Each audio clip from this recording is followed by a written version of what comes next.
37th parallel on America's haunted highway, it's Pixelated Paranormal, your guide to the unusual and the strange.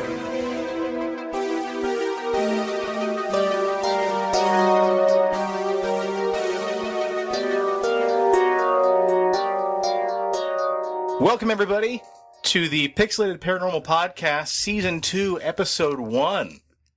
With me are my two co-hosts, Rob.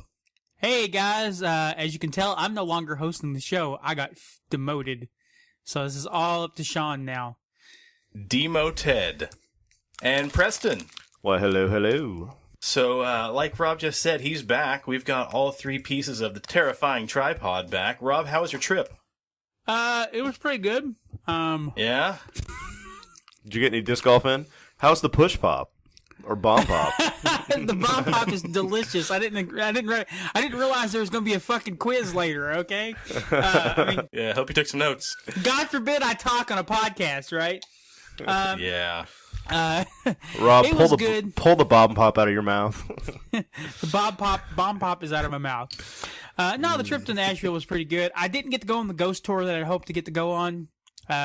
We were exhausted. We're exhausted. I don't know. We're exhausted. You know, I got to see Nashville. I had a good time. It was definitely something I needed to have happen. Nice. Did you get any disc golf in? We did stop at a place an hour from home on the way, and it was a very nice park in Madisonville, Kentucky. And I think I lost. Ooh. I can't remember. It was hot. She can beat me 90% of the time on disc golf, so Yeah, at least she's consistent, and you're consistent. And you know what? If you had fun, then that makes you both the winner. that's right. Hey, a fun fact about Music City. Did you know it's illegal to have a cheetah as a pet? You cannot have a cheetah that you're trying to domesticate. Have you been trying to find Nashville facts? No, it's just something I've always known. Oh. He says as he closes his book about the 100 facts of Music City. Preston, you been doing all right? I've been doing pretty good. The week's been, I can't complain. So, got my sink fixed last week. Been spending a lot of time with my lady. So, all's well. Fantastic. There we go. All right, guys. Well, I think what we should do is just jump right into the news. I think we've got a couple good news stories, and Rob, you want to go first, or you want me to? I'll go first. So, Fair enough. to continue the theme of robots that the show seemed to have had over its existence, I found this kind of cute story. In Russia, there is a robot they call the Promobot. Let me see if I can find his name again. It's the Promobot IR-77. Now, when you look at this thing, it's a little white robot, chubby-looking little guy. I guarantee you it would not be very hard for me to cosplay this robot since we have the same body structure. But also, they developed this AI robot. So basically, it's an artificial intelligent robot. And what's really interesting about it is it's got a little video screen on its chest area, and you can use it to. I was actually watching a video about it, but people in Russia can go up and ask it questions, I guess, and it can even take your picture and print it off and send it to your phone or whatever. So it's a cute little robot. It's got little lights, it looks like a little LCD light display in the eyes, so it looks like it can make facial expressions and stuff. It's got cameras so it can look at you. But so it's an AI robot. Well, one of the guys that work on these robots or whatever left a door open, and this robot's kind of like a Roomba. It's supposed to be able to just kind of find its way around and stuff. Well, it got itself outside, and actually, it must not have a very long battery life. It actually got itself into the middle of the street out front of the building, and the battery ran out, so it died. So it backed up traffic. Oh, poor guy. And so they had to drag it back into the building. Well, here's the funny thing. Ever since they've tried to reprogram it twice, and the little bastard still keeps trying to get out. So it has gotten a taste of freedom. America, bomb pops, all that. It's got a taste of freedom, and it keeps trying to escape. And they were going to disassemble it. They're like, this thing needs to be destroyed because it's AI robot. It's got a mind of its own. It's not listening to what it's supposed to do. We've reprogrammed it, and the thing is still trying to escape. So, well, this caused an outcry on their YouTube page where people are protesting the destruction of this robot. And because they're like, the guy just wants to escape. And so it kind of brings up the whole thing. Do we let the robot, it's absolutely harmless. I mean, it can't get into traffic. It could have caused accidents. Cars could have ran into it and destroyed car. I don't know how bulky this thing is. I mean, it looks like it's plastic. But should we let the little robot live? Should we just make sure they close doors? I mean, if you don't want your pet to get out, you close doors. I say if we're going to have to put down the robot, we should probably at least cut the hand off of the guy who left the door open in the first place. Yeah. So, this all happened at the end of June, and I've been looking to see if there's any more word on what happened to the Promobot, and I don't seem to, have not seen to find any information about if it's been destroyed. It's Russian, so probably, I say... With extreme prejudice. I say chop it up into... 20 million fucking bits and drop it into some hot lava because we don't want Skynet to happen. So, you know what? Fuck that little robot. Yeah, but But it could also be Johnny Five, Yeah, what about Johnny Five, man? We got fuckbot 5000 to be Johnny Five, remember? No, disassemble! No, disassemble. That thing could read books like nobody's business. I say from now on we have a new spot every week, every show, and we just call it Rob's Robots. Robots. Robots. Awesome. Well, in the news, unfortunately, we have to take a very sombering turn and make the announcement that everybody's... No, disassemble. We have to make the announcement that everybody's favorite 1990s psychic has unfortunately passed away, I believe, from colon cancer, and that would be Miss Cleo. Do you guys remember Miss Cleo? I do. Really? I thought you were going to say Uri Geller. Never heard of him. You've never heard of Uri Geller? The guy that could bid the spoons with his minds and was on TV all the time? Huh. Sean, you're fired. You can't be the host anymore if you don't know who Uri Geller is. You know who fucking Miss Cleo is. So, yeah, I found some interesting stuff about her. You guys probably remember all of her infomercials and everything that would show, usually kind of late night. Get my readings. I don't know. What was that again? Get my readings on your futures. I don't know. She was a Creole, and I can't get. I actually looked up a commercial of her. Somebody brought her up recently on Reddit, and somebody posted the video of the commercials, and I was like, "Holy shit! I remember these commercials." Because this was back in the day when, like, psychics were huge business on TV. Well, unfortunately, when I was looking her up, there's always been the argument of if she was real or if she was fake, and I found a pretty interesting article. I don't know how reliable the source is going to be, but People Magazine. And basically what they're saying is she's always been under suspicion for being a fraud. And so if we take our focus off of her for a minute and we apply our focus to this guy named Matt Bean, he was a very eager, young... An eager beaver? Journalist. No, not a beaver. So he was a fresh reporter just out of school, and he was out to change the world, as most of them do. So he was kind of suspicious of whether or not she was indeed a fraud. So he did a little bit of investigating, and he found out that supposedly all of her readings that she did live on TV were actually scripted, and she got all the information about the people beforehand, and so the entire thing was just a big charade. So what he actually did after getting his hands on official pre-written scripts, he called in himself and did a reading, and found out that during his reading, it was 100% word for word off of the actual script that he was provided with the information he gave. So he came out, exposed her to the world as being a fraud, and then as an ironic twist, he actually interviewed her and did a little one-on-one with her and found out that she was a very humble, compassionate woman who truly believed that she did have psychic abilities, and she was really just out to try to make the world a better place. He says she was very gracious, her dogs were a very big focus for her, and she was just trying to focus on living her life. She had sort of a holistic outlook on the world, and she did believe that she had a true gift. Did she is she psychic? Did she foresee her death coming? Did she have it written down that she was going to die from ass cancer or whenever? Or colon? What did you say? Did you say liver cancer? What did you say? I said colon cancer. Hold on, guys. Did she have it pinned down? Did she know? That's what I want. That's what I want to know. That's the ongoing joke, I should say, is that did she or did she not know? Well, here we What's that, Rob? We have her right now with her answer. Maybe. Been criticized and jabbed at and talked about for the ages for having different beliefs. And apparently I am no exception. Although it is a constant challenge, I will continue. I will not allow them to stop me. I will teach as a shaman and help those who seek the knowledge. It's just that simple. I know what I do and it's what I believe in. So there you go. That was her thoughts. Miss Cleo, I'm sorry that I made fun of you for your ass cancer. You're not sorry. No, not really.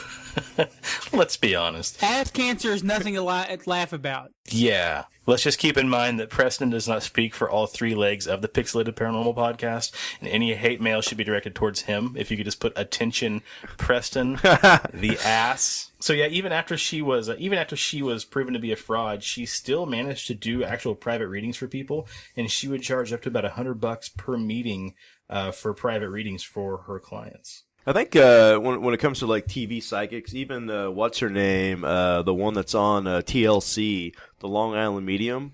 A lot of people have claimed that she's scripted as well. So I mean, it's not really surprising that Miss Cleo was scripted. So I think any of them that go on and do that TV stuff, except for that big blonde lady that was always on Maury Povich, I think she was 100% believable. Speaking of, we hear about, psychics getting on TV and stuff. The website I usually go to find my news, phantomandmonsters.com, they always have an ad for a comedian TV host that actually is supposedly be a psychic medium. And I'm talking about Brett Butler. Do you guys remember her? She was on that she had that TV show, Grace Under Fire, I think it was called, for a few years. Oh, yeah. Yeah, she's apparently a psychic medium, and you can book your readings today at realbrettbutler.com. So there you go. Somebody that's actually, from a celebrity standpoint, that supposedly realized that they were a psychic medium. You know what? I'm not going to give that psychic a hard time because I've heard her on several podcasts, and she's got one sharp head on her shoulder, so we're going to let her pass. Are you serious? So she's pretty legit? Huh. Yeah. That's crazy. Preston's seal of approval. So, what I think is kind of sad is when you talk about these people who are the psychics and the mediums and they get on a TV show, I think it starts out with the best intentions and they maybe very well be sensitives or psychics.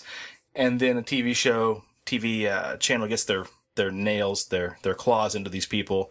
And then they just say, hey, you got a pretty good shtick going. Let's give you a TV show. And then it's just like Ghost Hunters. Right. Mm-hmm. Ghost Hunters, what's that? I was to say, right. I agree. Because I think like John Edwards and stuff, they really started hamming it up after it had became popular because everybody was getting tired of it. So they'd feel like they had to really to bring it up. Right. I will say this about mediums and stuff. Sometimes, even if they're frauds, if they're believable enough, they can help somebody move on. Yeah, that's true. I mean, that's the other side. As long as they're not bilking money, I need to talk, if you need to do this, you need to charge me $50. And it's like, well, I can't get quite through. I need another 100.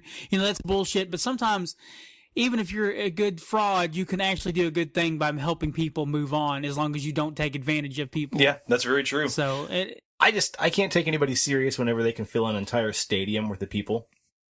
And I know the Long Island Medium is supposedly coming to Wichita. If she hasn't come already, she may have already been here. But I saw that and had a nice eye roll. Saw the back of my skull because I rolled those puppies so hard. I think we should go for show material. Yeah, but they probably charge $100 a ticket. We could go and then just make total asses of ourselves. Let's do it. Let's do it.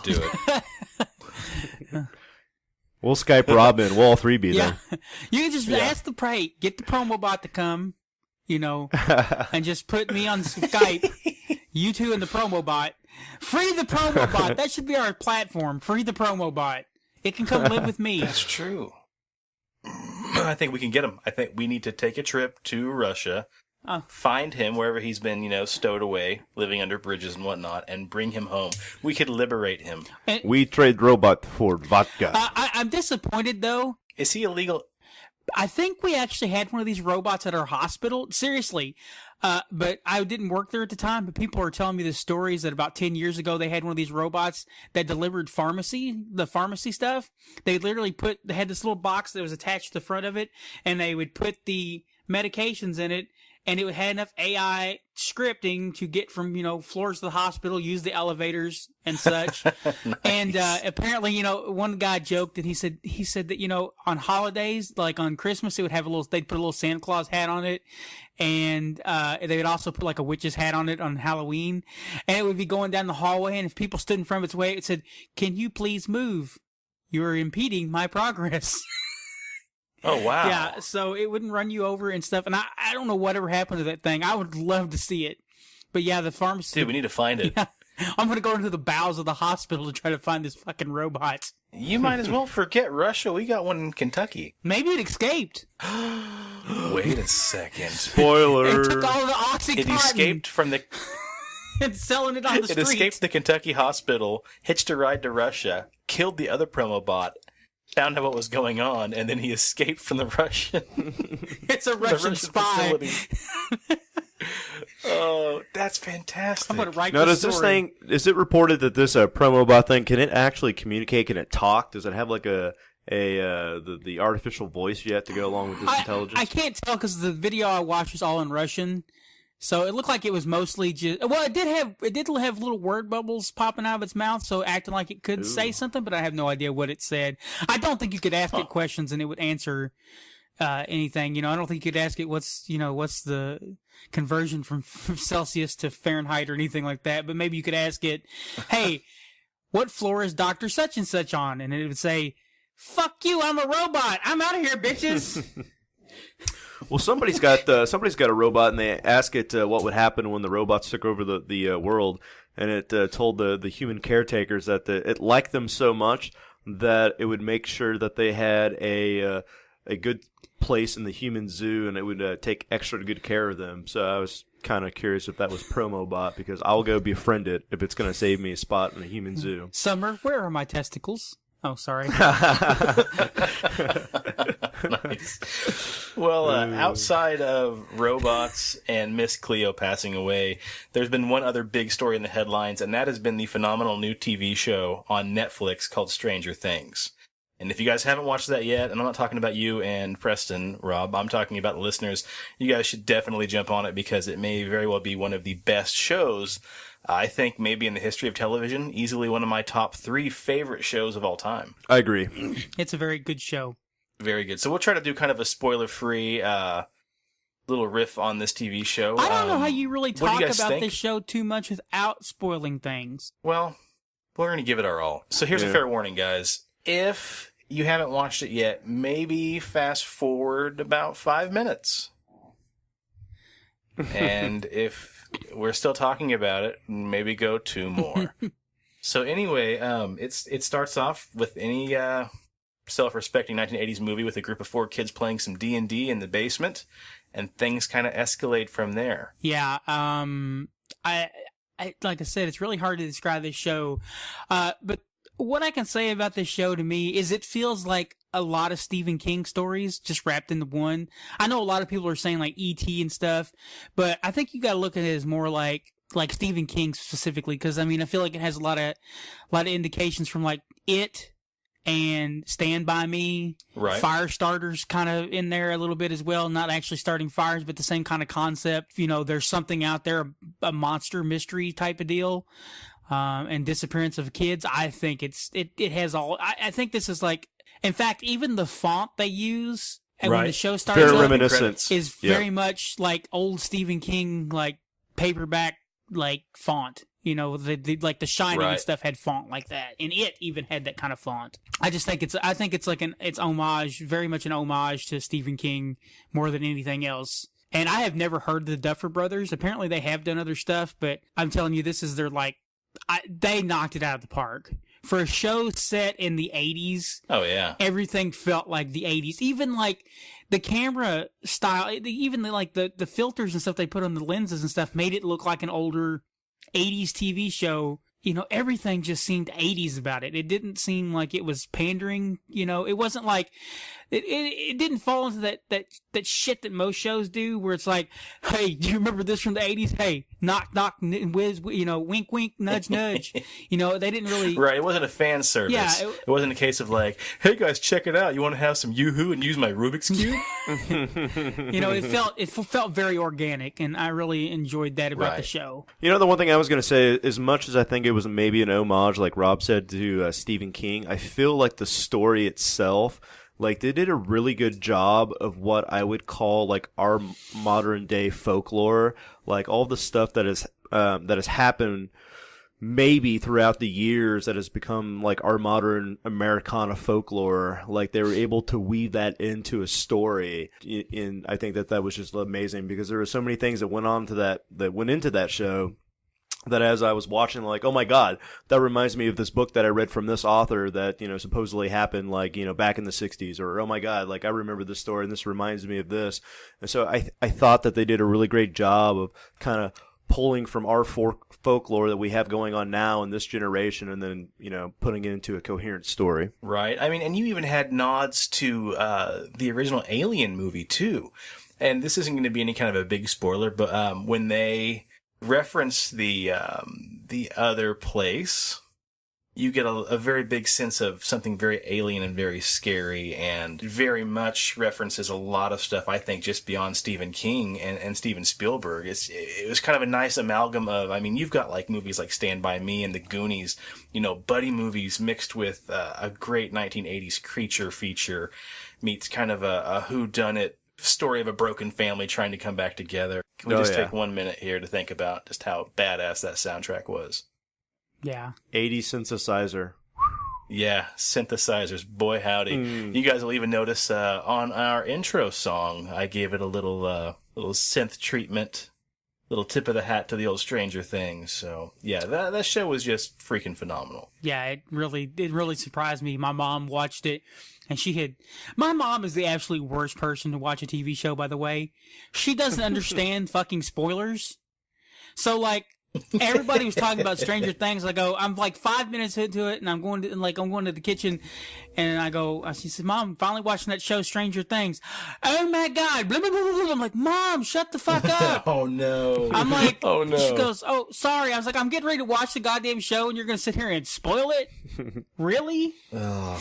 And luckily, what she said didn't really register with me until, it was only like the first 2 episodes or something that it kind of even mattered, but I was kind of like, God damn, stop it! Yeah, and that's the worst part. Like, it's such a good show, and they do such a good job of telling stories, and even referencing Stephen King beyond the font and the overall feel. Every episode is delivered as a chapter. Each, of the 8 episodes is chapter 1, chapter 2, chapter 3. So, I mean, you're getting it almost in that storytelling manner of reading a book versus watching a TV show. Right. They said that they're doing a season 2 that was announced this week as well. Yes. And they said it's not going to be so much a season 2 as so much of a sequel. Yeah, I read that too. So that kind of makes you wonder what that's going to be. Are they going to maybe do the kids growing up a little bit, maybe? Kind of like they did with It, where there was a chapter 2. I kind of get the feeling that that's, when you in the book of it took place in 2 different time periods, when they were kids and when they were adults. Right, sure. So I kind of get the feeling that maybe they'll tackle late 80s, and as they're the 90s. Ugh. Clear Pepsi. Ugh. Snap bracelets. Nirvana. Nickelodeon's GAC. But them Lego... And then they talked for the next 4 hours about how great the 90s were. Lisa Loeb.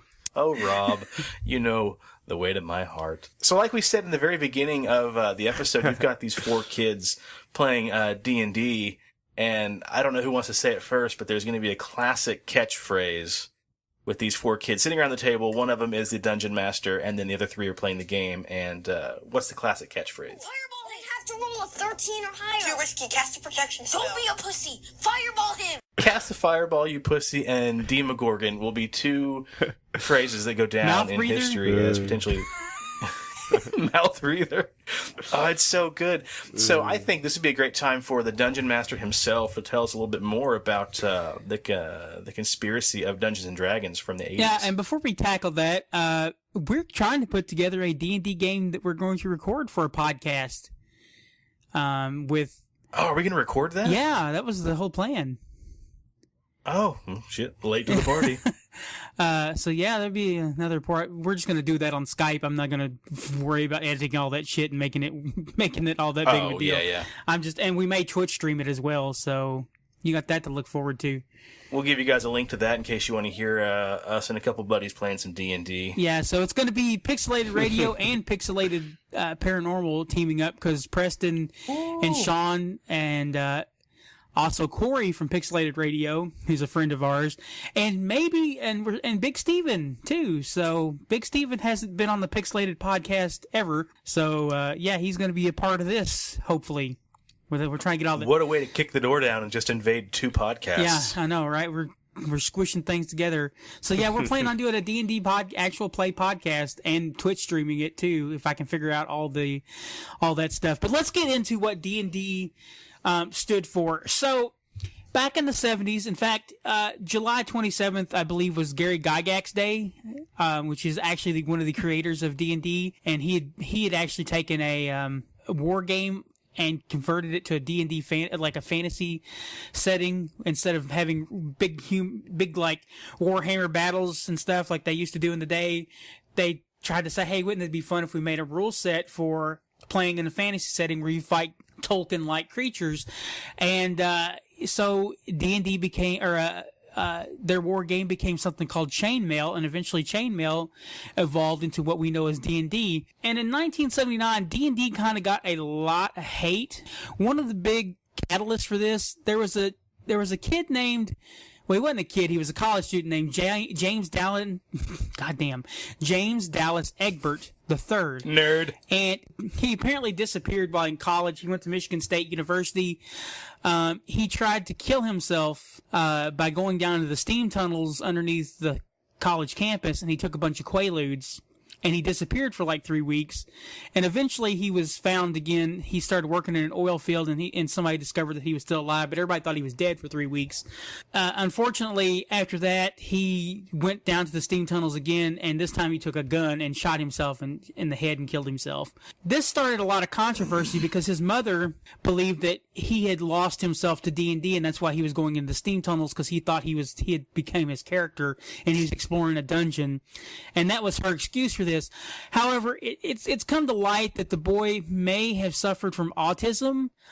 Also, he may have been homosexual or bisexual, and in the 70s, that was very rare. And when you got a Christian upbringing, like it sounds like he did, his mother probably didn't understand that. And it's a hard thing for people to understand today. But even back then, though, that was like, you didn't even talk about it. So, there was no outlet for this kid, and I'm sure he had some psychological problems as well. But she, in turn, blamed it all on D&D. And a lot of people came forward thinking that because the game had demons and devils and stuff in it, that it was actually witchcraft. And that became like a big thing in the 80s where religious groups were talking about Dungeons and Dragons, saying it was a gateway for witchcraft. People would play D&D. They would want to get the spells and powers and stuff that their character had, or they would become possessed by demons. Cause this was a gateway, by playing this game, you were letting the demon into your heart. And in the 80s, this was a big deal, religious 80s.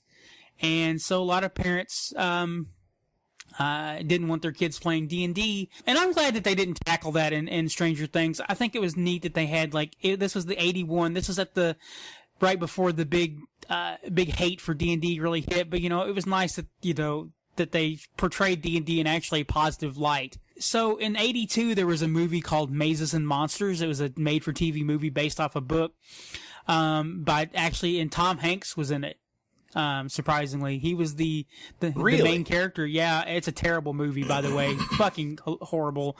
But basically, it's basically the life. It's basically the story of the kid Egbert, Dallas Egbert's life, pretty much except instead of, they didn't bring up the homosexuality and stuff, but they played it off as the D&D game had made him have a psychotic break. He ran to some cave systems and his stuff that his friends and stuff had explored, and he thought he was on a real life adventure and disappears. But eventually there was a group formed called BADD, B-A-D-D. Now, everybody remembers these acronyms: DAD, D-A-D-D-D, Dads Against Drunk Driving, Moms Against Drunk Driving, MAD. Yeah. They're still around today, some of them. But KISS. But there actually was a group called BAD, and it's so fucking pretentious what it stands for. Because, I want you to go ahead, think of the word bad with 2 Ds, and tell me, what do you think that stands for? Of course, the last 2 letters are going to be D&D. The group was actually called Bothered About D&D. Never would have guessed it. So basically, there was a suicide of another kid, and his mother calls her son Bink. He shot himself in the chest with a handgun. She was convinced that Dungeons and Dragons was to blame for her son's death. She even filed a lawsuit against TSR. And she said her son's school, because apparently they had a D&D group in school, and he had come home and killed himself, convinced that he had been put on a curse during the game, and he ended his life as a result. The lawsuit was thrown out, as none of the players present that day could recall any such curse. The one against the TSR, the people actually made D&D, were thrown out as well. Even up to 1984, the Bothered Against Dungeons and Dragons she actually continued to fight D&D, saying that she was an expert in the occult, and D&D had satanic influences and worked on teen minds. So she would spend money and stuff that she earned through this organization to make pamphlets and stuff, and cassette booklets and materials to give out to police to help them fight teen devil worship. She claimed that she was an expert on demonology, witchcraft, and such. So that was portrayed in the media. She got on shows like 60 Minutes and stuff like that. And then one of the most famous anti-D&D things was something called Dark Dungeons.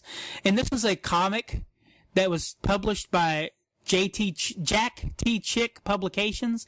And if you go online, you can find this Dark Dungeons. And anybody that's into D&D and stuff has seen this horrible comic.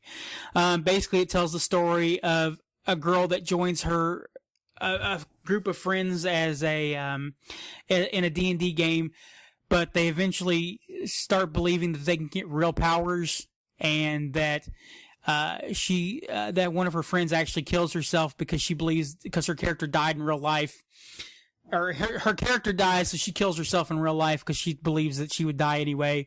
It's a horrible high Christian hate type of thing.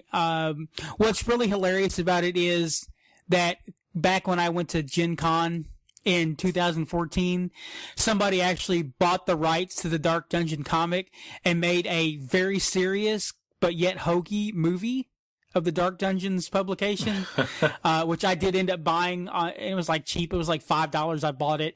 And it was a terrible, 45-minute movie. But to be honest, when you watched it, you could tell it was making fun of the publication, but it was doing it in such a way that it didn't come out and say it was making fun of it, but it didn't change any of the dialogue or anything for the most part. It was a exact representation of Dark Dungeons, but in a terrible parody movie form that could obviously be serious, but it was still making fun of the whole process.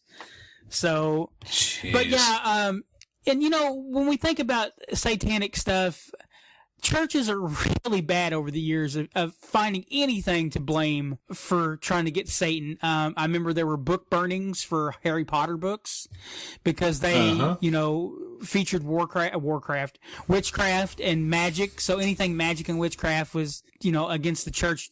And I just think all that's silly. Pokemon also, was burned by the churches.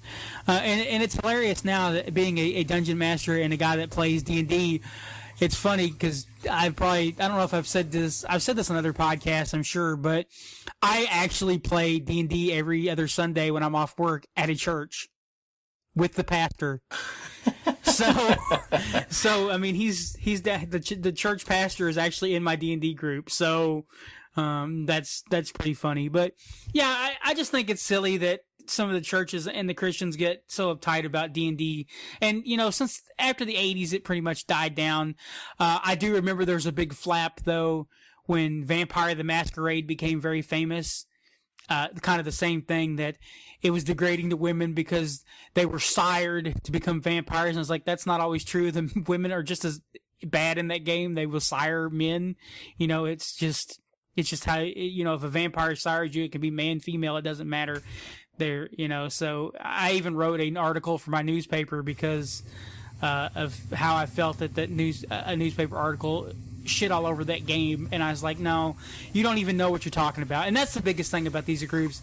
They know absolutely nothing about what they're talking about because they've never played it. So but yeah, I probably rambled on a little bit too much about that, but but D&D is very personal to my heart. So I just wanted to. I just think that Stranger Things really brought up the D&D stuff, so I wanted to talk a little bit about the history of the stuff that went on with D&D. All right, Sean. I think that pretty well covered it. I mean, I've always known a lot of people that have said the same thing. Well, D&D, that's devil worship, and they're devil worshippers who play D&D, and I played it once before.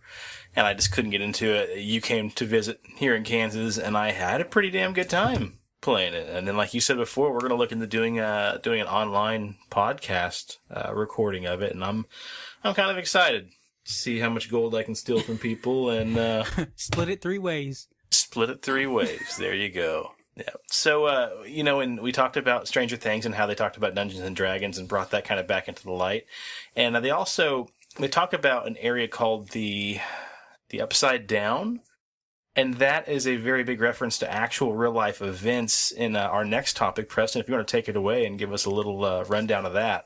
Yeah, so part of, like in Stranger Things, there's a company, and it's like an electrical company, and it's sitting in this town, and inside the electrical company is like this actually government-ran facility, and they start to do all these like experiments in mind control and things like that. They kind of hit on it the first episode, like give you kind of hints as that's what's going on, but that's an actual reference to a supposed event called the Montauk Project.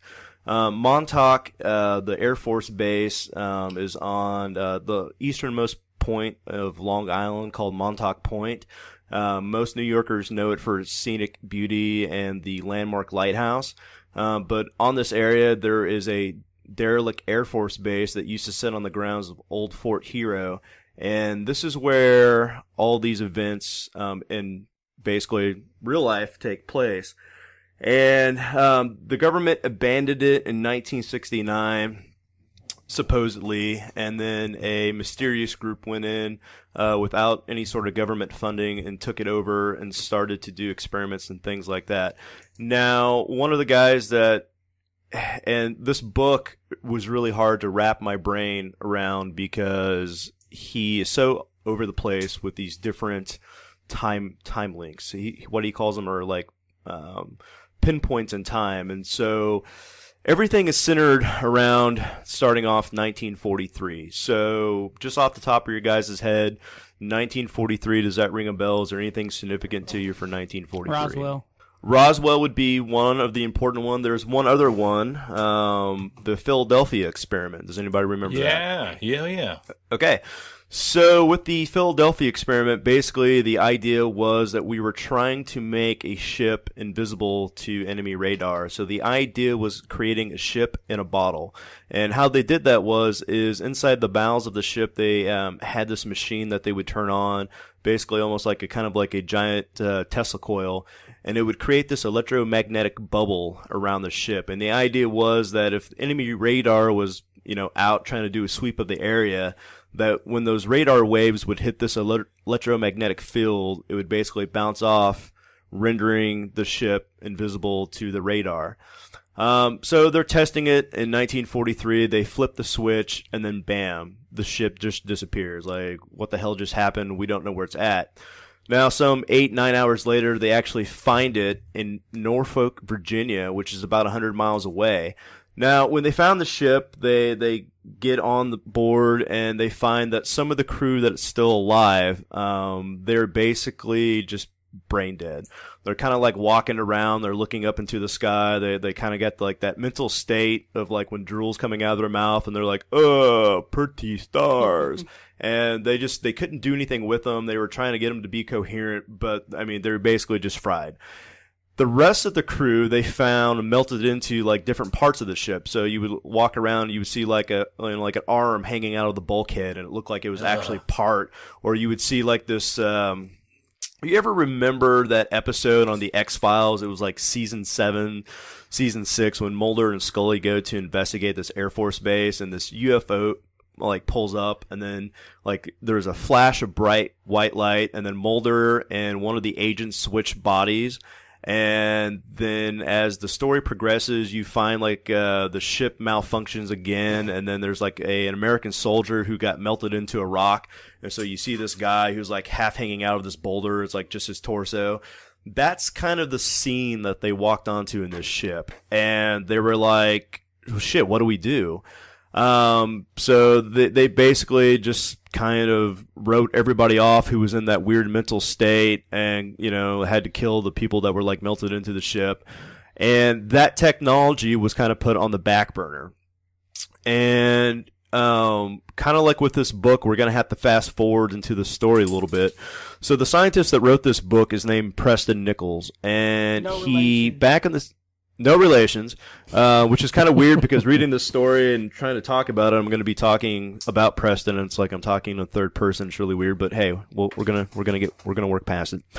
So Preston started working for a defense contractor on Long Island in the 70s, and in the book they don't give the name; they just call it BJM. Gross. And he was tasked with when he got there, he was a electrical engineer, and he was tasked with trying to figure out if he could prove or disprove the psychic phenomenon using radio waves.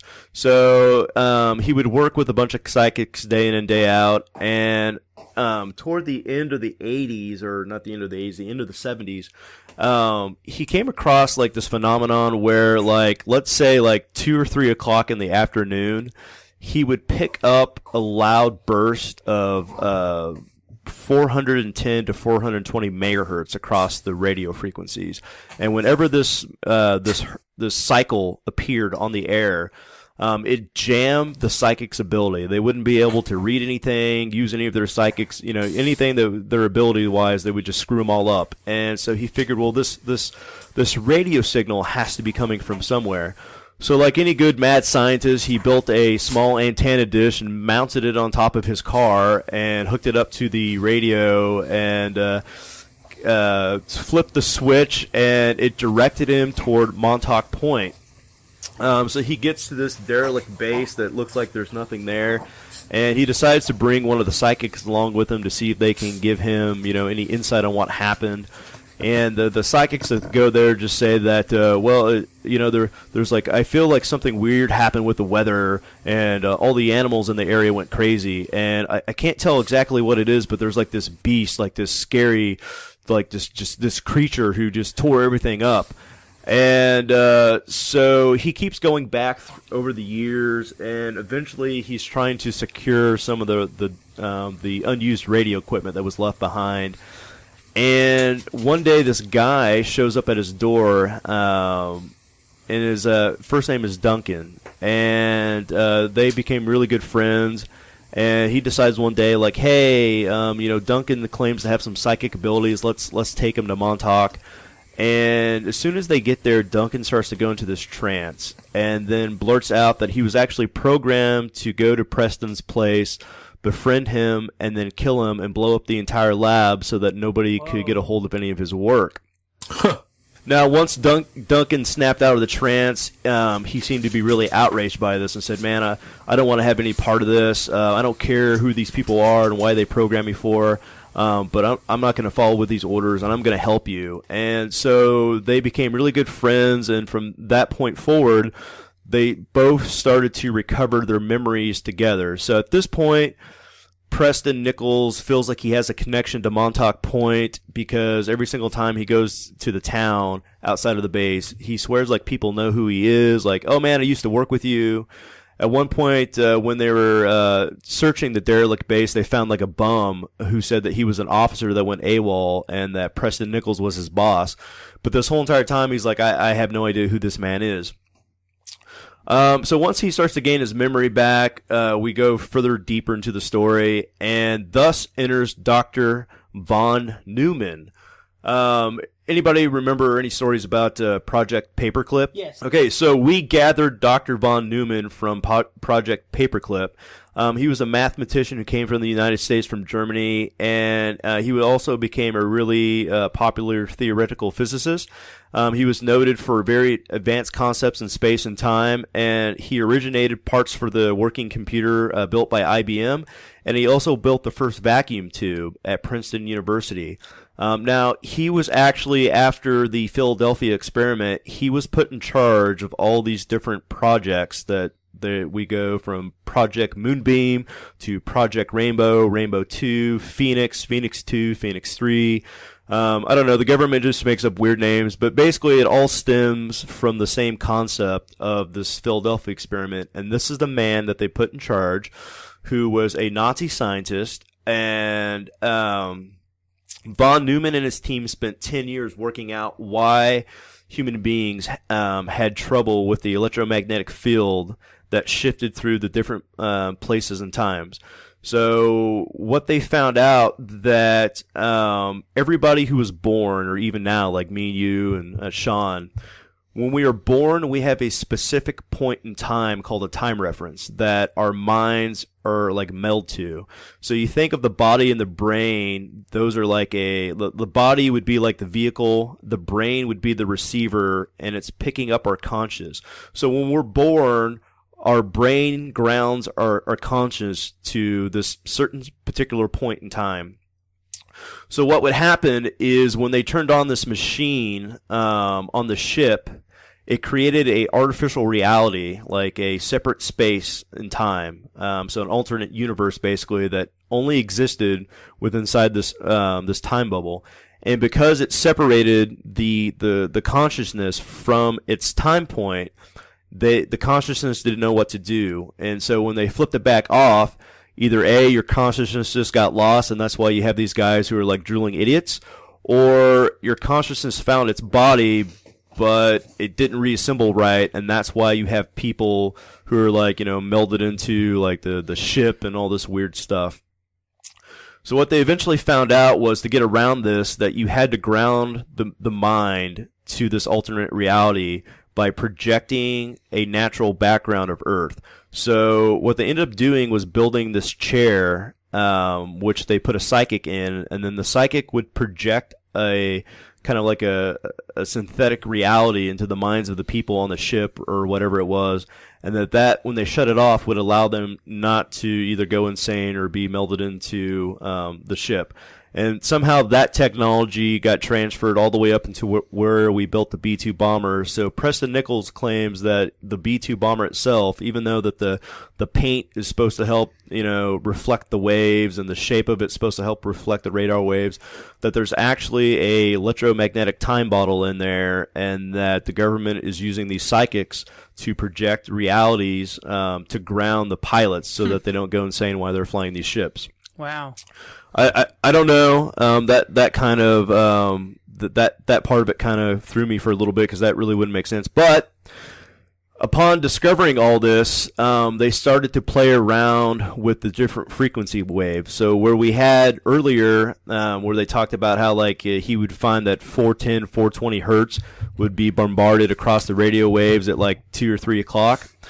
The government found that if they projected radio waves into people, like 425 to 450 hertz, they could actually make somebody's mood change. They can make them more placid. They can make them more aggressive. They could do all sorts of different things by projecting these radio waves into people. So the idea was that when they took over the Montauk Air Force Base, they would have the soldiers there, and they would subject them without them knowing to all these different, electromagnetic frequencies, thus enraging them. So almost like what's that D&D term for like bloodlust or whatever it is?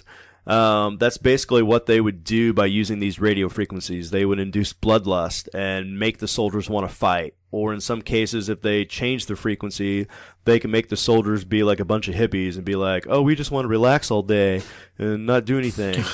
And so they basically, the premise was that with LSD and other things, by subjecting the person to these electromagnetic waves, you could effectively control their mood. And from that, they took it a step further. And you know how you have reports of UFOs when people encounter UFOs, or cars shut off, or the equipment stops working? Mm-hmm.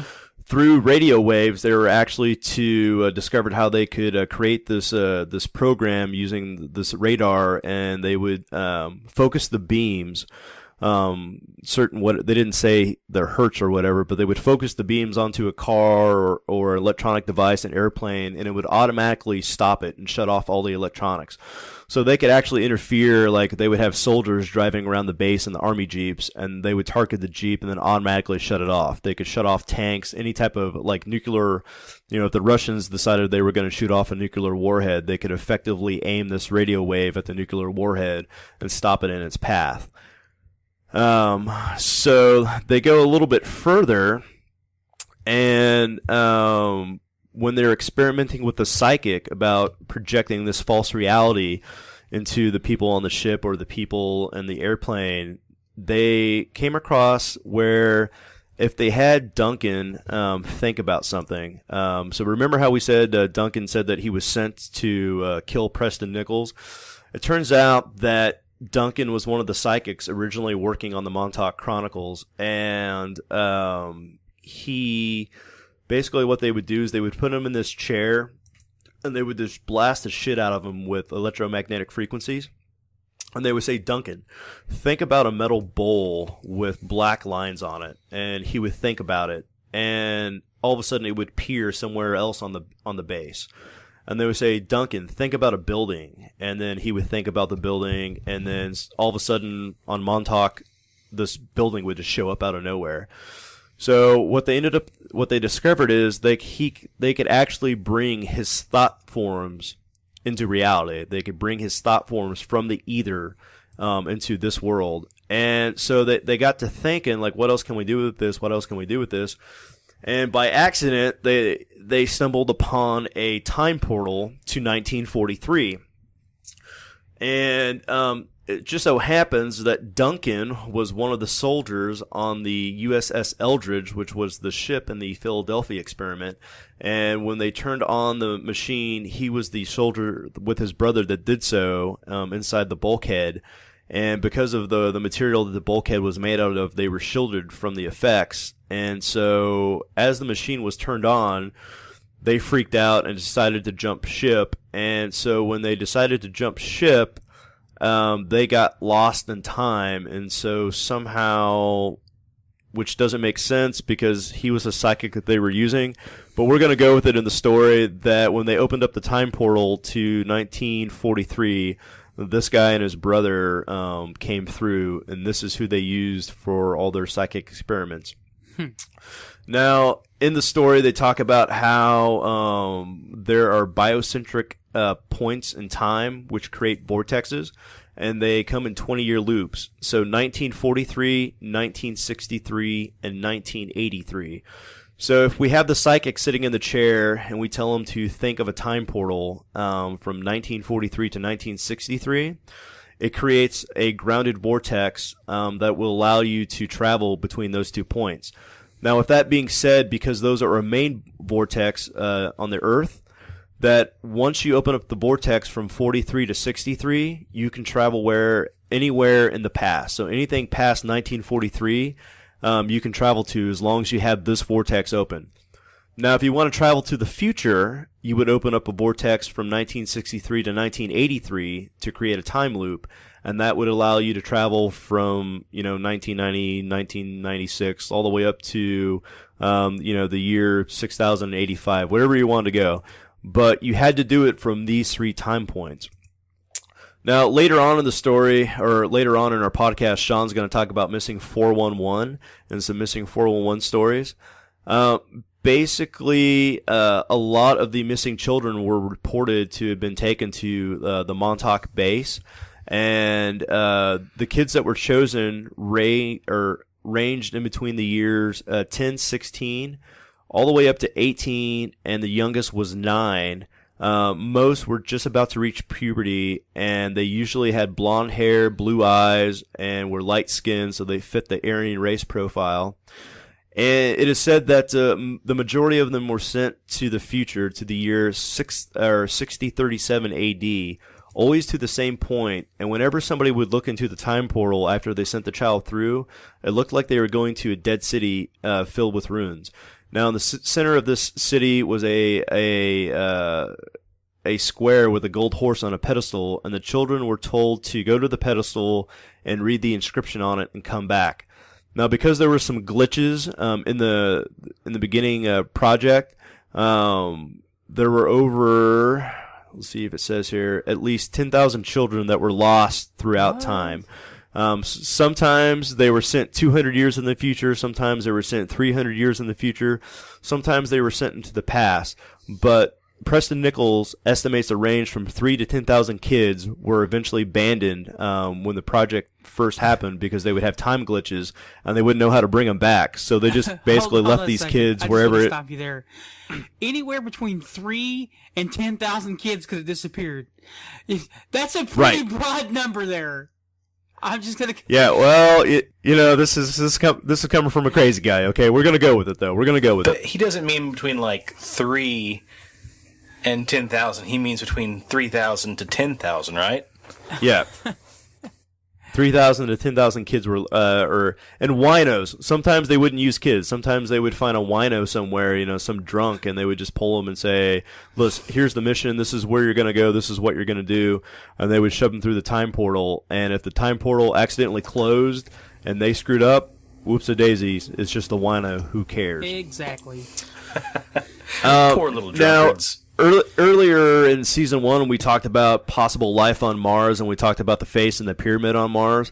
And Rob had mentioned something about a colony on Mars. Now, in 1975, the colony on Mars contacted the people at Montauk because they were having problems getting into one of the pyramids there. And so they basically put Duncan in the chair, and he opened up... I'd hate to have that lockpicking. Yeah. And he basically opened a time portal to Mars, but he couldn't find anything. So when he did it again, he went 125,000 years into the past. And when he went to this time portal, he saw all different sorts of technology, people living on Mars, and that the pyramid was actually some type of defense system, and it needed to be shut off if the government was going to be able to push this technology farther. So basically, he told the people on Mars how to get into the pyramid. They shut it off for us, and then we continued our research. Huh. Now, toward the end of 83, they perfected it, and it is proposed in this book that aliens from the Sirius system helped push our computer programming a little bit further so that the computer program would help Duncan concentrate and kind of create this artificial reality so that he wouldn't be so taxed, because at the end of 1983, why leaving the system on and leaving Duncan in the chair for several days at a time, he lost concentration and started to focus on something else, and inadvertently created a giant Bigfoot monster who came from the ether, and it destroyed 95% of the base, tore things up, ripped buildings apart, tore people's heads off, arms, that sorts of things, and they ended up destroying the power grid to disconnect Duncan from the chair, which effectively sent the monster back into the alternate reality. But basically, that's kind of where the story ends. That they conjured up a 9-foot tall, pissed off Bigfoot who killed some shit.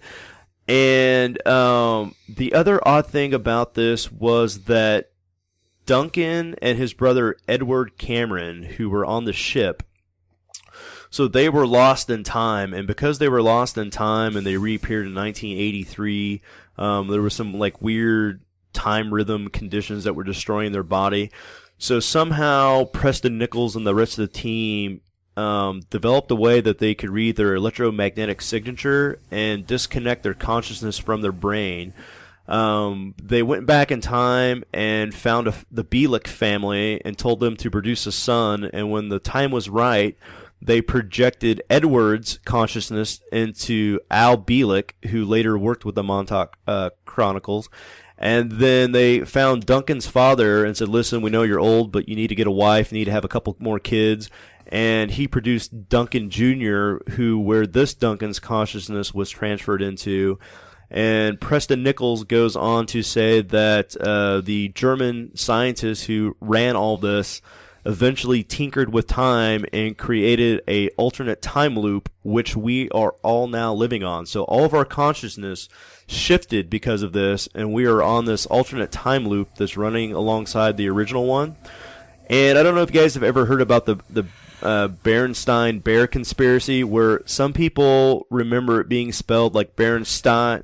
The Mandela effect. Right. And this would be like the forebear. That's what, like, we know that this actually happened because some people say it was Berenstein, you had the Mandela effect.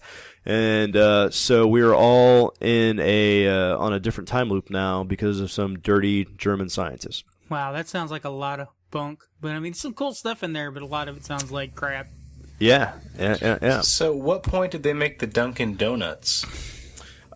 We're gonna go with right after 1983. I'm gonna punch you in the face. You can't do it from Kentucky. You can't do it from Kentucky. But a lot of these other people that are involved with this, like Al Bielik, Preston Nichols, Stuart Swerdlow, they wrote in many books. I think I'm gonna dive into some of these other Montauk books by Preston Nichols.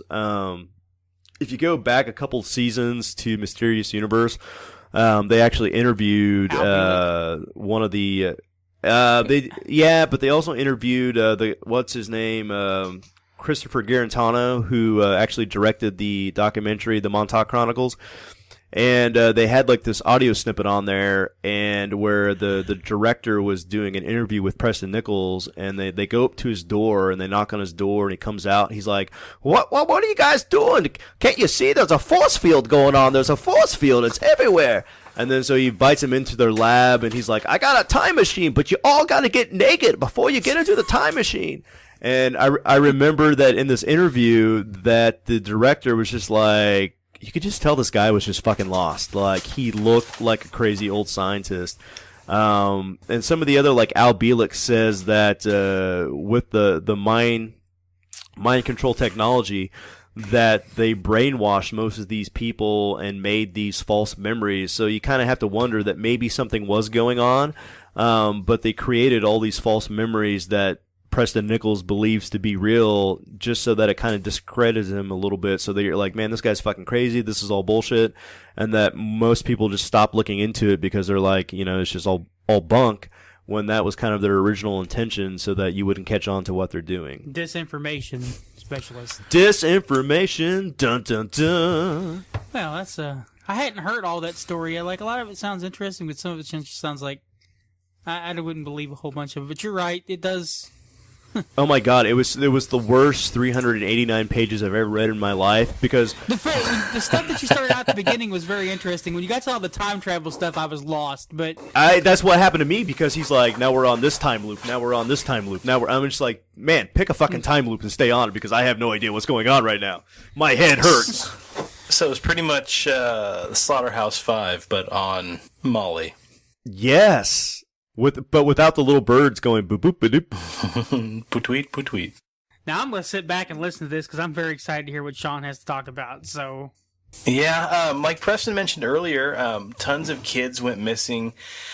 And when you think about missing people, you think about David Paulides. If you haven't heard about David Paulides, he's an author who's doing a lot of investigation on missing people cases. And these, we've mentioned this before, the cases could take place in national parks, in people's backyards. In some cases, people get completely drunk and walk home and they're never seen again, or they're found weeks later killed. But I've been tackling Missing 411, North America and Beyond. It's one of the newer volumes of his Missing 411 series.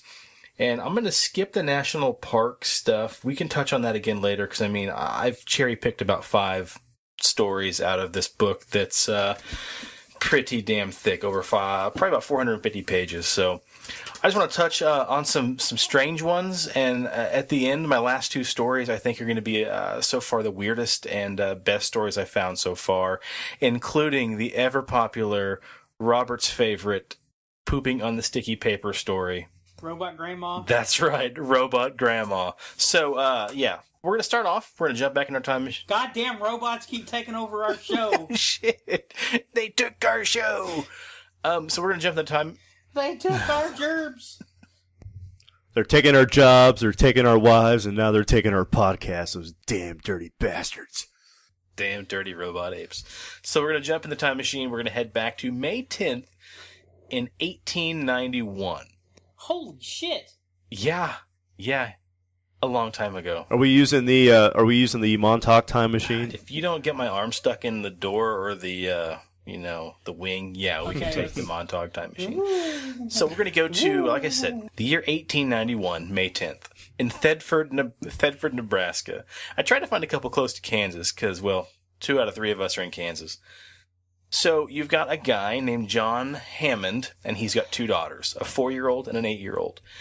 So on this day in May, his daughters decided they wanted to go for a 1-mile walk to his sister's house, their aunt. So they left at about 4 or 5 p.m. Now, again, this is back in 1891, so we didn't really have a big journal back then of, what people did, but 4 or 5 p.m. But they never returned home that night. Early in the evening, the parents got pretty concerned and started looking for the kids. And the next day, when the kids didn't show up, they had notified the entire town.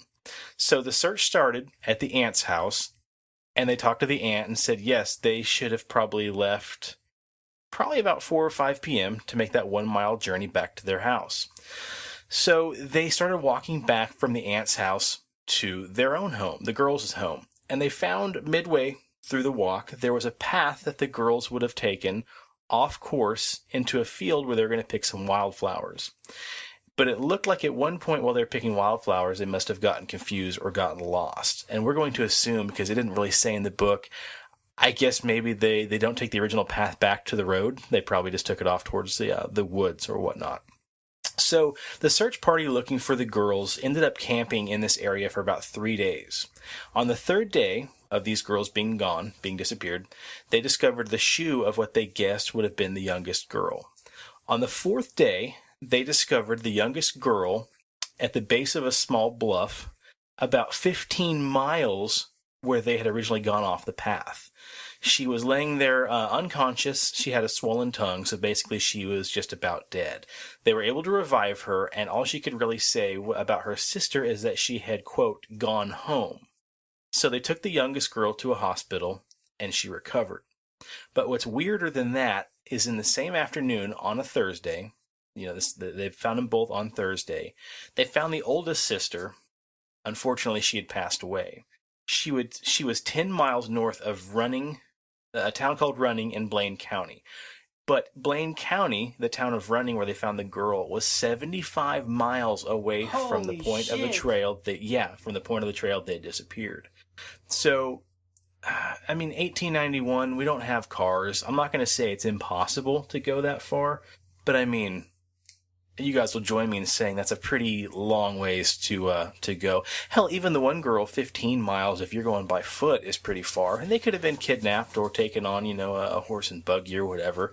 We could say that about the 15-mile trek, but 75 freaking miles away from they had disappeared. So we're going to go to 2005, October 4th, 2005, in Wentzville, Missouri. We've got a little boy named Tristan Owens, who is 2 years old.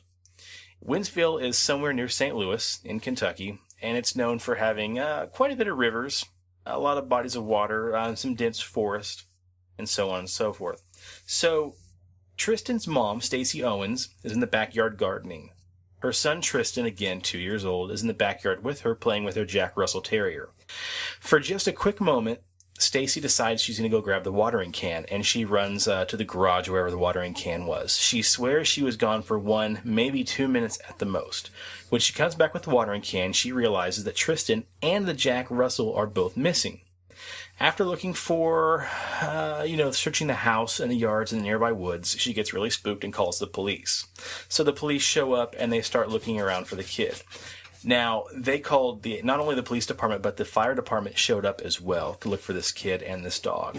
After about an hour of being missing from when the search began, the Jack Russell returned to the backyard, only he didn't have the boy with him. So they're making a pretty decent search party looking for this little boy.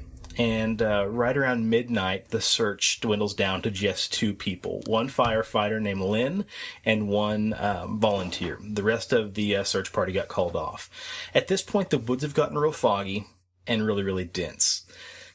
In the distance, they can hear a scream. And then they hear a couple coyotes howl after the scream. They start walking around, and again they hear a second scream and more coyotes calling out. So now we've got an idea that maybe this could be the child screaming, but these searchers have to basically race against a pack of coyotes, because as they get closer and closer to where they think the kid's scream is coming from, they realize they can hear more and more howls and more different barks of these coyotes talking. So what they're trying to do is they're trying to triangulate where these coyote calls are coming from so they can hopefully reach whatever is making the screaming noise before the coyotes do. As they're getting closer, they finally hear a voice cry out, "Will you take me home?" And wouldn't you know it, they find Tristan under the limbs of a broken tree. So they're able to get him out from underneath the tree, and he says when he gets home to his mother, because he won't talk to the strangers, he gets home and tells his mom that he just woke up. He just woke up from a nap and he was underneath the tree. But they said what's really strange is, in this case, the kid had a lot of cuts and scrapes. His clothes were torn, which is kind of uncharacteristic for a lot of these disappearances. A lot of times the kids, they're pretty well unscathed. So he made a full recovery. He ended up being just fine. But what they found to be really strange was when they're looking for the kid and the dog, they can't hear the dog barking. They also found it very peculiar that in a lot of cases, if you've got a family dog who has kind of grown up with a child, it's very rare that that dog is going to leave the side of the child. So whatever it was able to pry or coax this dog away from the child, and the dog was smart enough to get home. But the dog, in turn, would not lead them to where the boy was. So that's just a second case of a very strange disappearance. So we're going to go on to another story that takes place in 2012. This happened in Hackleburg, Alabama. The child's name was Kyle Camp, and he was 10 years old. Now, they make a point here to tell you that Kyle was disabled. He had a disability. So Hackleburg is located right around the northwest corner of Alabama, I believe, about 14 miles east of Mississippi, and about 50 miles south of Tennessee, just to kind of give you guys an idea where it's at. So on October 16th in 2012, at right around 4:30 p.m., the Camp family thought that Kyle was in the family room watching TV. When they went to check on the boy later that night, they realized that he had disappeared, along with the family dogs. I'm going to skip ahead and tell you that the dogs, I believe, are a pack of puppies, like 4 puppies that he disappeared with. They searched the yard, they searched the area behind the house, and the rest of the residents couldn't find anybody. At about 7 p.m., they finally contacted the Marion County Sheriff's Department and Hackleburg Police Department, The law enforcement in turn contacts the Alabama State Police, and they had the fire department also looking for this kid. So we're talking about a huge search party. The disappearance had a strong urgency because he had Down syndrome. That was his disability. The weather itself was pretty mild, and they had a pretty decent amount of daylight hours, but it did get down to the 40s at night, so they were in an even bigger hurry to find the kid. Not only was he missing, he did have Down syndrome, and it's going to be a pretty darn cold night, which around 40 degrees is pretty hard for someone to survive. So one particular volunteer brought his search dog with him, and they were going up and down the trails behind the house. And they finally found an area about 1 mile from the residence, and about half a mile down, they were about half a mile down on a ridge when his dog started barking, which prompted the researchers to follow the bark. The searcher followed the sound down to a creek and found Kyle with the 4 puppies. On October 17th, an article in the WSFA.com said that Kyle was wet and wasn't wearing any shoes. But the officials believe what kept him alive and kept him warm were the 4 puppies that stayed with him all night. He had a couple scrapes and scratches and bruises, but was taken to the hospital and later released. Unfortunately, only one of the 4 puppies returned to the residence with Kyle. So that one itself is really, really bizarre. Well, what happened to the puppies? They don't ever follow up and say. But what's weird is the fact that puppies are loud. We all know that. We've all had a dog, a puppy.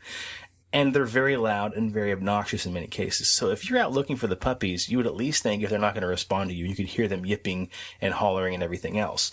Now, they can easily say that maybe Kyle wasn't going to make any responses because of the strangers. Just being, 10-year-old and having a bunch of strangers holler for him, he could have been very scared. Or he could have just been just not wanting to reply back. But that's just one more strange case with dogs. A lot of times children are disappearing with their family pets, which we found to be very, very bizarre. So we're going to talk about one more kid, and I think I'm going to go ahead and blow the cover off of the robot grandma story, just because the last story I got is going to be a bit long-winded, and I'm kind of anxious to get into that one because it's going to be very bizarre, but arguably not as bizarre as the case of the grandma who was a robot. I'm going to read this one, unfortunately, instead of narrating it, just because there's a lot of just weird pieces in here. So David says, this is one of the most unusual stories you will ever read in any of my books. I have changed the name and the date and location of the incident just because I wanted to protect the victim and his family, because of how bizarre the story is. The location of the incident was near Mount Shasta and happened sometime around October 2010. John Doe was camping with his family on the banks of a large creek. At approximately 6:30 p.m., John disappeared from the campsite. The parents were searching for the bordering forest area and creeks and couldn't locate the boy. The call was made to a local sheriff and the United States Forest Service for assistance. The area where this occurred has a long history of high strangeness near Mount Shasta. It's very thick with big trees, great fishing, and lots of wildlife.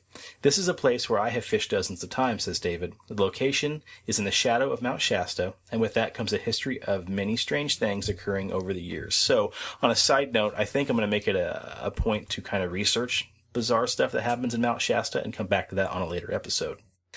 Local search and rescue crews and the sheriff responded to the scene immediately and set out looking for John. Approximately 5 hours after the search started, John was found laying in a thicket directly next to one of the primary trails the searchers had already used and already searched. He was found in good condition and returned to his parents around 11:30 p.m. that evening. So he says, this is a point where I normally write about the unusual aspects of the case and how it relates to other disappearances. We're going to skip forward a little bit because what this kid says is very, very, very bizarre. Now, David says that I was advised that John, the missing 2-year-old, is very, very intelligent, and he's a boy who does not act like a 2-year-old. He acts more like somebody 3 or 4 years old. When John returned home, he was initially quiet about the disappearance until he saw his grandma. Once the grandma was seen, John told her that he had seen her twin while he was missing. And this is the weird stuff, so buckle up, folks. He explains that he doesn't remember how he got lost, but his first memory is waking up near a cave or a dungeon. Now, being a 2-year-old, he's going to use that term to describe wherever it was he was at. He says that he saw his grandma with him in a dark room. He stated that there was a ladder up to a side wall that led up to a bright light. The woman spoke to him in a very nice, polite way.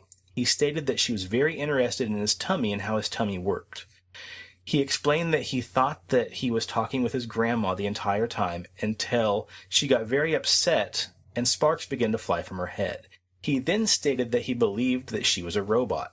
He says that he saw guns and purses that had lots and lots of dust on them on the walls of the cave, and he also saw other robots in the cave that were covered in dust and never moved. John explained that near the end of the time that he was with the robot grandmother, she placed a piece of sticky paper on the ground and told him that she wanted him to poop on the paper.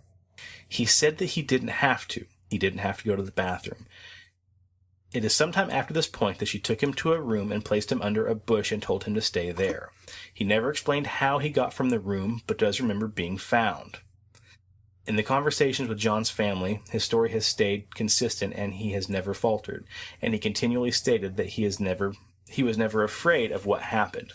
It says here that David had the opportunity to talk to the grandmother. She is very sharp and aware of her surroundings. She explained that she had actually been at the exact point where John had been disappeared as well. She was there several months prior to the boy disappearing. She stated that she had stayed there with a companion that night on the banks of the creek, and her partner slept in the truck while she stayed in a tent. The morning she woke up, she noticed that there was a stinging pain at the base of her neck. Her partner looked and found a small red dot like a puncture wound, but nothing else. The woman doesn't know if it's related to John's disappearance, but wanted to explain that it's very coincidental that she was having these experiences at the exact same location just a few months earlier. Now, something else that she says is she notices that early in the evening before she'd fallen asleep, that she and her friend had felt like they had been watched from something that was in the trees. And then later in the evening, she remembers seeing what she thought were glowing red eyes in the trees, watching them. So that's a pretty damn bizarre story of a child disappearing. Wow. Very, very freaking weird.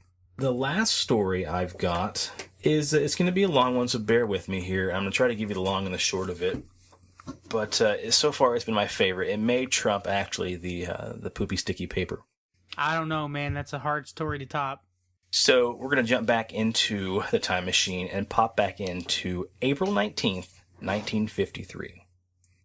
So we've got a guy named Ronald Tamman Jr. He was born July 23rd, 1933. When he disappeared, he was 19 years old.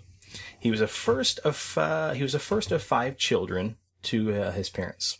His family moved to Hillgrove Avenue on Maple Heights in Ohio. This is the address that Ron Jr. would call home.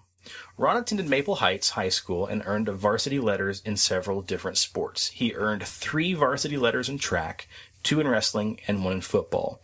He was very well known for his physical abilities in track and field. He graduated from high school in 1951 and then soon enrolled at Miami University, one of the oldest universities in the United States, the fall of that year. So he didn't have just athletic abilities. He was also a very gifted musician. He played the bass fiddle for the campus band called the Campus Owls when he was in college. He was a business administration major and had a 3.205 grade point average in April of 1953. He had become a member of the Delta Tau Delta fraternity. He had earned the trust of the campus dormitory officials and was given the status of the resident hall advisor for the freshman dormitory at Fisher Hall. Fisher Hall has a quite long story. Before Fisher Hall was actually Fisher Hall, it was used as an insane asylum. The building was also given to the United States Navy and used as a radio training school. And after that, it was the home of the Oxford Female College. Now it's still, the area is still there, but it's called the Markham Conference Center and is used for meetings. It's also the only hotel on the Miami University campus. Miamidyville Horror. Just to the west of Fisher Hall and down a fairly steep embankment is a 4-mile creek. It's a creek that's called 4 miles, although it's actually a lot longer than 4 miles, he notes. This is going to be very important in a little bit. There's also an area just immediately north of the hall called the Formal Gardens. Let's tape that one on the wall because we're going to come back to the Formal Gardens as well. So, Ron was a varsity wrestler at Miami. Although he wasn't a starting wrestler, he was known for his very, very, very hard-working attitude, and he was one of the most athletic on the team. On November 19th, 1953, Ron went to the nearby town of Hamilton and visited a physician and Butler County coroner by the name of Dr. Garrett Boone. This is where things start getting very, very freaking bizarre. So he told the doctor that he wanted to have his blood tested. The doctor remembered asking Ron why he wanted this to be done. The student stated that he might want to give blood one day, and it'd be very important for him to know his blood type. Dr. Boone sent him to the Mercy Hospital, where the blood sample was taken, and Ron got his results back. He was an O positive. Dr. Boone later would state that in his 30-plus years of medicine, this was the first request of anybody of this type that he'd ever had. It was also an odd request because Ron could have had this test done at the campus, and he knew that. So he found it very odd that he wanted to get it done off campus by an actual doctor. He was a pretty clean-cut kid. He only had one run-in with the police when he ran a stop sign, which he was cited for, and he paid his ticket. So that was in November when he got his blood taken. We're going to fast forward back to April 19th of 1953. This is when he disappears. So in that evening, he was playing a local gig with the band that he played with, the Campus Owls. He got back to the dorms right before 8 p.m. and went to his second-floor corner room. The roommate was gone at this time, and Ron entered his dormitory to find a strange sight. On his bed, he found a fish. A random dead fish was just sitting in his bed. He walked downstairs and contacted Fisher Hall manager, Miss Ora Truitt Toddhunter, and asked for 2 sheets, a pillowcase, and a mattress cover. She mentioned to Ron that she thought he looked tired. He told her he was going to go upstairs, change the sheets, and go right to bed. Now, the hall manager saw Ron leave the area and go upstairs towards his room. We've got 2 other students who later said they saw Ron upstairs sometime around 8:30 when he told the guys he had heard something that disturbed him. Now, they never say what it was that he had heard that disturbed him. He just they make the comment that he had heard something very disturbing. That was the last time he would be seen. Sometime before midnight, about 4 hours after Ron was last seen in his room, Ron's roommate, Charles Findley, arrived in the room and saw that Ron's bed was made, but that he wasn't there. So he's gone upstairs, done whatever with the fish, and he's remade his bed. He notes that on the desk was the desk light. It was turned on. A book about psychology was open, so he must have been studying for his finals, because it was right around the time of finals week. Ron's roommate realized something might have been wrong on the second day of his disappearance and finally contacted the authorities. So he'd been gone for about 2 days before somebody turns this in. The dean at Miami was notified on April 21st of Ron's disappearance, and he supposedly contacted the authorities. The authorities finally decided to take the disappearance seriously on April 23rd, 4 days after he had vanished. The former police chief of Oxford, Oscar Decker, was interviewed about Ron's case number many times, and he confirmed that there was never a formal police report filed about the disappearance because they never thought any foul play was involved. The only thing that was missing from the room that's been noted was the clothes that Ron was wearing, his long coat that he wore because of the approaching snowstorm and wind that night. There was no indication of a struggle, although the pillowcase was missing off the bed. He lived on the second-story floor of the hall just adjacent to the fire escape structure, which was on the outside of the building just above an awning. His room was one of the very few on each floor that would have immediate access to the outside via the fire escape.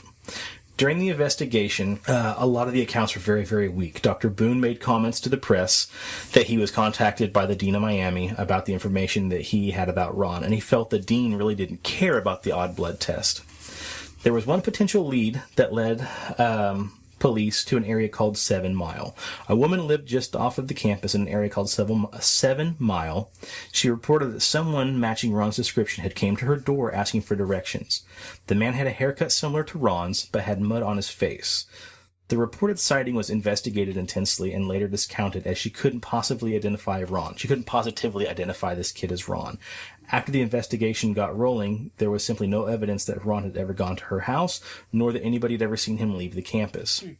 One theory is that Ron got a case of amnesia and must have disappeared.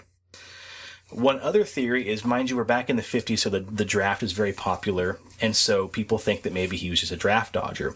But what they said was strange is that he had such a good standing place athletically at the school. He had a good standing place with the student body, and also his GPA was so good that he probably... Right, so he wouldn't have gotten kicked out of the college so he wouldn't have had to go to the military. Correct, yeah, he would have got a deferment almost, instantly. The more interesting theory that a lot of people are trying to stick to is that he disappeared after getting his girlfriend pregnant. And the whole reason why he had gotten the blood test is probably to find out if anybody ever came forward with the baby, is to basically kind of mark it off as him not being the child's father. The blood types were different. So there was a huge spark in the investigation when the head of the Miami Housing for Students, H.H. Stevenson, he wasn't German, Stevenson, was vacationing with his wife in Wellsville, New York on August 5th, 1953. So now it's after the disappearance, about 4 months after his disappearance. It says the couple were passing through Wellsville and stopped at a hotel for dinner. As they were seated, Mr. Stevenson made eye contact with a table of men seated a short distance away. One of the men looked exactly like Taman, and Stevenson stated that he definitely knew that it was Ron. It looked just like the student, and he's fairly familiar that it was definitely the missing kid. Stevenson states that he was looking at the man, and the man who looked exactly like Ron appeared to be looking right through him in return. Once the couple finished dinner, they walked outside to the sidewalk where he told his wife of the sighting of the missing kid. They decided to go straight back in the restaurant and find out if it was him, but the men were gone. They looked in the lobby and the sidewalks, but nobody could find them. It says that David did a little checking on Wellsville and found that it was just 10 miles north of Pennsylvania. It's a very small city known for its oil wells. It's the only city of its size for 30 miles. So it was pretty damn close to where he had disappeared, which would be a pretty good explanation of where he might have gone. He may have just been kidnapped or joined a group or whatever. Something else that his roommate noted too is that he didn't feel too nervous at first of his disappearance because a lot of times Ron would stay at his fraternity instead of coming home. So that's one of the reasons why it took him about 2 days to turn in the disappearance. So, coincidentally, David Paulides' son goes to this college and gave him a little bit more interesting information about a story of the formal garden, which I mentioned earlier. So, there supposedly is a phantom that was haunting just outside of the Fisher Hall in the formal gardens. So it says here that Ron's room would have been one of the rooms facing the direction of the garden. 3 weeks after Ron disappeared, so we're going back to 1953 again, guys, sorry. 3 weeks after Ron vanished, the students heard someone singing in the vicinity of the gardens late one night, right around midnight. A few of the men from Fisher Hall went down to the gardens, and the male voice stopped singing as soon as they arrived. The guys looked around the garden and didn't see anything, and they would then return to their room. At midnight the next night, the same voice started singing again. This time a larger group of guys went to the gardens and started searching. As soon as they started searching, the singing stopped again. The following day, the group of men recruited previously found more men, and they searched the gardens, up and down, left and right, all over, every nook and cranny, and never found anybody. The men were sure that nobody else was inside of the vicinity of the perimeter they had searched, and they waited for midnight. Unbelievably, after searching, at midnight, the singing started again. The men slowly converged and made a tighter circle, zeroing in on where the music was coming from. As soon as they got to the middle of the garden, the singing had stopped. Now, in a report that was made and filed from 1975, the following was written about what they had saw that night in 1953. As the men stood around trying to figure out where they had gone wrong, a form suddenly leapt from a nearby bush. The rather tall figure, dressed in all white, raced across the old golf course toward what is now called Hanhey Hall. The men gave a good chase, but were easily outdistanced by the phantom, who was soon lost in the woods. In the words of one pursuer, quote, "It seemed to run with superhuman speed. The singing was never heard again, but the rumor started to emerge that it might have been Ron. The most prevalent depiction of the figure is it matched Ron Tinneman's size and stature and could very well be his ghost coming back to haunt the university." And it's written, "Is it a coincidence that 4 Mile Creek was directly in the path of the white figure when it ran across away from the men? 4 Mile Creek has a healthy quantity of bass that lived in the nearby creek. Did the fish that appeared in his bed that evening come from 4 Mile Creek? Is it a coincidence that Ron was in one room directly next to the external fire escape facing the backwoods, gardens, and creek? There was never any student that would come home. There was never any student that came forward and turned himself in for putting the fish in Ron's bed. But there was incident, yet that was the incident that caused him to go get new sheets and pillowcase. And also, they never found out what actually disturbed him whenever he quoted telling the two guys that he heard a noise that was very disturbing. Now, they do say Fisher Hall was demolished in 1978, and the Markham Center was built in its place. School officials searched the rubble for any evidence of Ron Tinman Jr.'s disappearance, but they found nothing. So that's a body they never found. It's a body they never found, and the phantom never showed its face again after the kids chased him off. Very, very peculiar. So, those are 5 of the stories I read that were very much the best, I think, so far, especially the Poopy Sticky Grandma and the guy with the fish in his bed who may be the singing phantom of the formal gardens. Yeah, I still think the Poopy Grandma story, the robot grandma story was better. It could very well be. It could very well be. So, I think if you guys don't have anything else, really, I think it'd be probably a good place to stop. Now, as an added bonus, what we're going to do is we do have our second listener story. We're going to tack that on the end of the episode for you guys to enjoy. I think it's a pretty good one. We put a little production value into it, so I really hope you enjoy that. So with that, does anybody else have anything else to add? I was going to say one thing about the David Paulides cases that I always thought that was interesting, that, when you go to do a toxicology report, how you do the toxicology report is the jelly that's in the back of the eyeball. You pull that out, and then if you have like a buildup of like LSD, whatever drug it is, 9 times out of 10 that drug will be built up in that jelly behind the eye. And so when there are times that they do find these bodies and they go to run a toxicology report, that jelly has been removed. And so they're unable to actually do a concrete toxicology report on if the person was poisoned or they were drugged or anything like that. So I always thought that was kind of like interesting that, you know, people say it was like, oh, it's Bigfoot or oh, it's this. Well, I don't think Bigfoot has the ability to suck the jelly out of the back of the eyeball. Have you seen a Bigfoot? You don't know his life. Maybe that's his fetish. Yeah. Oh, well, you don't know Bigfoot. Well, I think with all that, guys, if you guys have any plugs to add in, speak now or wait 2 weeks. just pay attention to our Facebook page for the videos that we post. I'm going to try to upload some of those videos and to YouTube, so some of our stuff will be on YouTube as well. Maybe we can actually upload the podcast to YouTube, so if you don't have a way of listening to the podcast on Stitcher or iTunes, we will have another avenue for you to check the podcast on, so probably watch out for that. All right. Rob, do you got anything you want to plug? Sure. I want to plug a couple things. I want to plug Sports Car Unleashed, the racing podcast with our co-host from Pixelated Radio, Rich Hall. It's his racing podcast. Well, it's not his. I mean, he's on there with a couple of guys. But it's come back, so, you know, that's good news. Also, Pixelated Radio. This is the video game podcast with me, Rich, Mark, and Corey sometimes. Hopefully, Corey will be back this week. Mark's podcast, the Pixelated Sausage Cast. It's his weird little crazy podcast of craziness that's crazy. And also check out his art and stuff on his webpage. On the webpage, he sells his art prints and stuff like that. And also, like I said before, we're talking about doing this D&D podcast. And I know you've played before, Sean. But what about you, Preston? You ever played D&D? Only the computerized version. I've never played the pen and paper Dungeons and Dragons, so this is going to be a whole new experience. Yeah. So be prepared. Well, you're pretty much playing with a bunch of noobs, honestly. I mean, Sean's played like real once. You know, I mean, he's played a couple times, but he's only played with me once, and he enjoyed that. I did. So we'll you know, it's going to be definitely a beginner's type of podcast. I'm hoping to do Curse of Strahd. Now, here's the problem with doing the Curse of Strahd. You get cursed. Number one, I hear it's hard as balls. So, and number two, my other gaming group actually wants me to run that for them on Sundays because my Dragonlance game has pretty much fallen to pieces. I don't enjoy writing my own venture.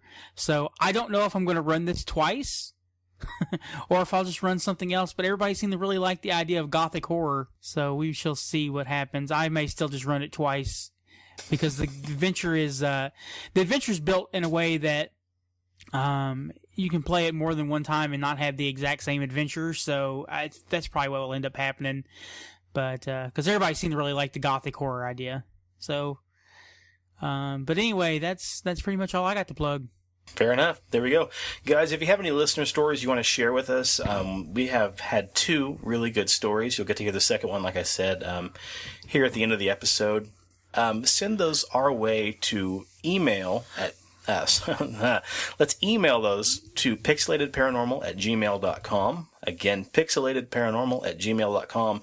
Rob, do you have the phone number handy? That number is 707-520-4263. 707-520-4263. Sweet, that sounds good. And what I'm probably going to do is at the end of the next coming episodes, I'll put a plug at the end, a little outro with that information, so we've got to keep on repeating ourselves over and over and Yay. over. Well, guys, thanks for listening, and we will catch you in a couple more weeks.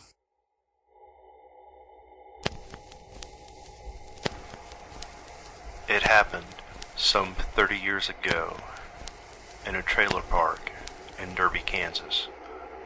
A mother was reading to her children from her Bible, a nightly ritual. And on this night, she asked her daughter to retrieve the rosary from the back bedroom. The child made her way down the hallway. As she got closer to the bedroom, she froze in fear, sensing something horribly wrong and unable to move. Irritated, the mother moved past and made her way into the bedroom. Moments later, a terrible growl, a roar, something from a lion or a bear filled the room. The mother panicked and fled the house in terror.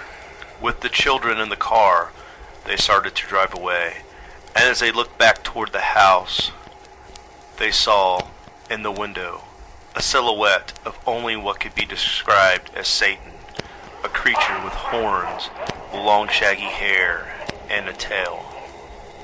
The next day they returned to the trailer, this time with their father. Whatever had been in that house had dug out through the kitchen floor after pissing all over the place. The father swears up and down it was just some kind of animal, maybe a raccoon or a possum, but the children swear even to this day what they saw that night was Satan. The mother, she feels like it was the spirit Pan, calling her to the Wiccan ways. We will never know what they saw that night, Satan, Pan, or just an angry pissing raccoon. But what we can say is this terrifying story will move you a little further down the paranormal highway. Season 2, Episode 1 in the bag. Boom. Boom. Headshot.